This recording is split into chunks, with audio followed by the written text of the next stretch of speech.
इबरत news ते ख़बर हलण बैदि मधे जी पुलिस ॻुझे इतला ते कार्रवाई करे 3 ॾींहं अॻु मधे जी अलॻि ॻोठ जिंदोदिरो वासिण मुबैना तौर अगवा थियल 6हें क्लास जी शागिर्दियाणी ताहिरा शेख खे बाज़ियाब कराए वरितो।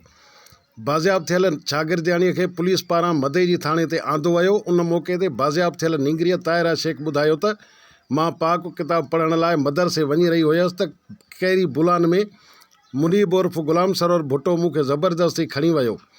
अॼु पुलिस मूंखे बाज़ियाब करायो आहे। बाज़ियाब थियल नींगरीअ जी बेवा अमर चयो त मुनीब उर्फ़ गुलाम सरोवर ऐं पप्पू भुट्टो वारा मुंहिंजी धीअ खे ज़बरदस्ती अगवा करे खणी विया हुआ।